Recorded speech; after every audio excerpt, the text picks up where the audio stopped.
કરવામાં આવી છે અને આ મીટિંગમાં શું નિર્ણય લેવામાં આવ્યો? જો આજની બેઠક આ દાદરા નગર હવેલી અને એકતા મંચ દ્વારા આયોજિત કરવામાં આવી. એ એક બિન રાજકીય એક સામાજિક મંચ દ્વારા આયોજન કરવામાં આવ્યું, જેમાં અમે સર્વ રાજનીતિક આગેવાનો, પક્ષના આગેવાનો, સામાજિક મંચના આગેવાનો, ધાર્મિક સંગઠનોના આગેવાનો અને સમાજના બૌદ્ધિક વર્ગને, સ્થાનિય સમાજ અને જે વર્ષો સ્થાયી સમાજ છે એ લોકોને આપણે જાહેર આમંત્રણ કર્યું હતું. આજે यहाँ પર 150-200 તમામ અલગ અલગ પંચાયતોથી, નગરપાલિકા વિસ્તારોથી સાથીઓ આવ્યા છે. જેમાં જે વર્તમાન સમયમાં જે ઘટના બની, અમે વારંવાર છેલ્લા ઘણા સમયથી કહ્યા હોય કે પ્રદેશમાં એક એવો વર્ગ છે જે અસામાજિક તત્વ છે. અસામાજિક તત્વ પ્રત્યેક વર્ગમાં હોય છે. તેવી રીતે પરપ્રાંતીય સમાજમાંથી એક મોટો વર્ગ આવેલો છે. એમાં એક 8-10% એક એવો વર્ગ છે જે તે વિસ્તારમાં ક્રાઇમ કરવાળો સોચ, જે તડીપાર, ચોરી, ચકારી અને ગલત નીતિઓથી અને પોતાના વિસ્તારથી તડીપાર કરીને નીકળેલો વ્યક્તિ આ વિસ્તારમાં એક સ્થાયી થયેલો છે, જે આખા સમાજનું નામ ખરાબ કરે છે.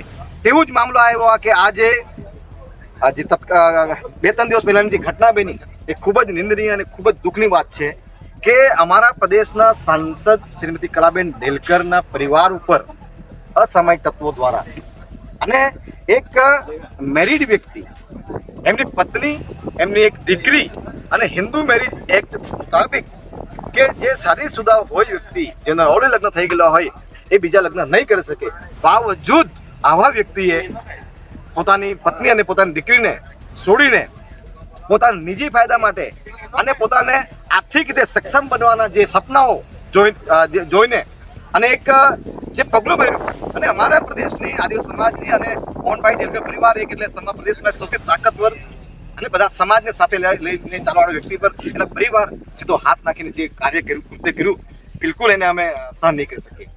જેના કારણે અમે આ બેઠક બોલાવી, જેમાં અમે નિર્ણય લેવામાં આવ્યો. અને આ ફક્ત એક એના દરેક સમાજ, અહીંનો સ્થાનિય સમાજ, આદિવાસી સમાજ, અહીંનો જે પરપ્રાંતીય સમાજ પોતાની મા, બેન, દીકરી સાથે એક બિલકુલ સ્થાયી સમાજ છે. આ પ્રદેશ એવો છે કે દેશ અને દુનિયામાં તમે જોજો, આ પ્રદેશ એવો છે કે કોઈ બી રાજ્યમાં કંઈ પણ ઘટના થાય, કંઈ પણ જાતિ ધર્મ કે આના પર દંગા ફસાદ થાય, પણ આ પ્રદેશ એટલો સેફ કે આ સુધી કોઈ જગ્યા પર કોઈ રીતે આવી રીતે કંઈ પણ ઘટના નહીં થઈ. પરંતુ છેલ્લા 7, 8, 9, 10 વર્ષમાં આ દિવસે ક્રિમિનલ ક્રાઇમો દરેક જગ્યા પર અસામાજિક તત્વો, ચોરી, ચકારી, લૂંટફાટ, મારામારી, ગુંડાગર્દી દરેક જગ્યા પર થઈ રહી છે. અને એના પરિણામ સ્વરૂપ આ વસ્તુ આ થયું છે કે આજે અમારા પ્રદેશના સાંસદનો પરિવાર સુરક્ષિત નથી, તો સ્થાનિય સમાજ, આદિવાસી સમાજ યા જે વર્ષોથી પોતાની મા, બેન, દીકરી સાથે અહીંયા રહી રહ્યો છે, એ લોકો કેવી રીતે સુરક્ષિત રહેશે? જ્યારે અમારા સમાજના મોભી, અમારા સમાજના આગેવાન, એટલા પાવરફુલ પરિવાર એ જ્યારે સુરક્ષિત નહીં રહી શકતા હોય, તો બીજા રાજ્યથી જે રોજીરોટી કમાવા આવેલો એક નિર્દોષ વર્ગ છે, જે પોતાની પરિવાર સાથે પોષણ કરવા માટે આવેલો છે, એ વર્ગની મા, બેન, દીકરીઓ કેવી રીતે સુરક્ષિત રીતે? આ એક બહુ મોટો સવાલ છે. આ આખા પરિવારને, આખા સમાજને, આખા પ્રદેશના લોકોને વિચાર કરવા માટે મજબૂર કરી દીધો છે.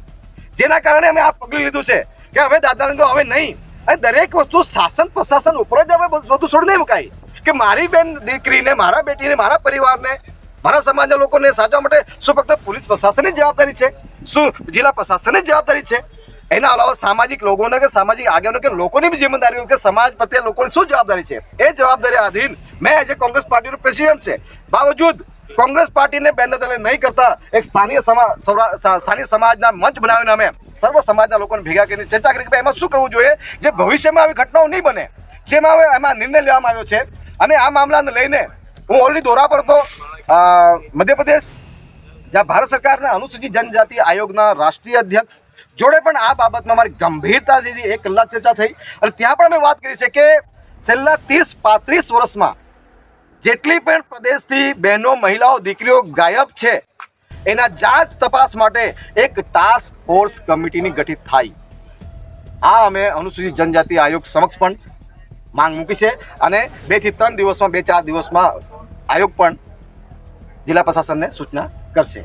બીજી અમે ડિમાન્ડ એ કરી છે કે દાદરા નગર હવેલી બોડી બામણીનું ખેતર નથી કે કોઈ બી આલ્ય મૂલ્ય આવીને, કોઈ બી લૂંટાર આવીને વાપરીને ચાલ્યા કરી છોડી દેશે.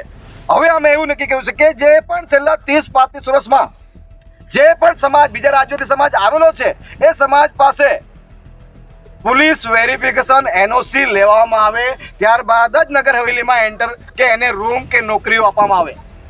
આ અમારી સૌથી મોટી અને બીજી માંગ રહેશે, જેમાં અમારે એ બી ડિમાન્ડ રહેશે કે આજ સુધી દાદરા નગર હવેલીના પોલીસ પ્રશાસન પાસે કેટલી મહિલા ખોવાયેલી છે કે કેટલી મહિલાઓ ગાયબ છે એની કેટલી આજ સુધી ફરિયાદ થઈ.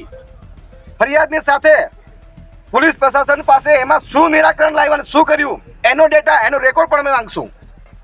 એની સાથે સાથે હવે અમારા વિસ્તારમાં જે બી રૂમ બનાવેલી છે, જે બી ચોલ બનાવેલી છે, જે બી ફ્લેટ બનાવેલા છે, અમારા ઈદ ગીદમાં જે પણ સમાજ જે બીજા રાજ્યોથી રોજીરોટી કમાવાળો છે અમે સ્વાગત કરીએ છીએ. અમે એમનો દુશ્મન નથી, પણ અમારા વિસ્તારમાં તમે આવી રહ્યા છે, તમે તમારા વિસ્તારમાં શું કરીને આવેલા છે, તમે સારા છે, નો ડાઉટ મોટો વર્ગ સારો જ હોય, પણ એક મોટો વર્ગ તડીપાર છે, ચોર છે, લૂંટારો છે, ક્રિમિનલ માઇન્ડો છે. એવા વ્યક્તિઓ અગર અમારા આજુબાજુમાં રૂમ અને ફ્લેટ જોતું હોય તો ફરજિયાત એ વ્યક્તિનું પોલીસ વેરિફિકેશન સર્ટિફિકેટ પ્લસ ગામની સહમતિ વગર કે પંચાયતના સહમતિ વગર એ વ્યક્તિઓને અમે હવે ગામોમાં રહેવા દઈશું નહીં. ચોથી બીજી સૌથી મોટી વાત કે ઔદ્યોગિક ઇકાઈઓમાં ઘણી જગ્યાએ ઔદ્યોગિક ઇકાઈઓ અંદર પર રૂમો બનેલી છે અને એમાં જે બદમાશ લોકો છે, જે તડીપાર લોકો છે, એવા લોકો કંપનીવાળા પણ સર્જુ મોકલા છે. એટલે કંપનીવાળાને બી અમે કહેવું ઇન્ડસ્ટ્રીઝના જે પણ એસોસિએશન છે અને પ્રશાસનને બી કહીશું કે અમારે ગ્રામીણ વિસ્તારોમાં કે નગરપાલિકા વિસ્તારમાં જ્યાં પણ ઔદ્યોગિક ઇકાઈઓ છે જેને પણ નોકરી ધંધો કરવો હોય તો કંપનીમાં ફરજિયાત પોલીસ વેરિફિકેશન લેવામાં આવે તો જ નોકરી પર કરવા દઈશું, નહીં તો અમે એને કંપનીમાં નોકરી કરવા દઈશું નહીં.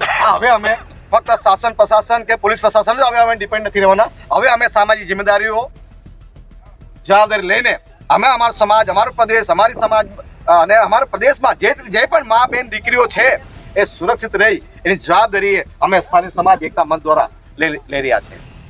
સાથે જ આવનાર 21 તારીખે તમામ અમે વેપારી ભાઈઓને અપીલ અને નિવેદન કરીએ છીએ કે પોતાની મા બેન દીકરીના સન્માનમાં એમની સુરક્ષા માટે દરેક વેપારી ભાઈઓ સ્વયંભૂ બંધ કરીને 21 તારીખે અમારા સાથે રેલીમાં જોડાઈ અને સાથે પ્રશાસન સાથે જિલ્લા પ્રશાસન અને પોલીસ પ્રશાસનને નિવેદન કરી જે અમે જે ચર્ચાઓ કરી એ મુદ્દા પર અમે આવેદનપત્ર આપીશું અને આ બાબતમાં શાસન પ્રશાસનને અમે 15 થી 20 દિવસનો અલ્ટિમેટ બી આપશું.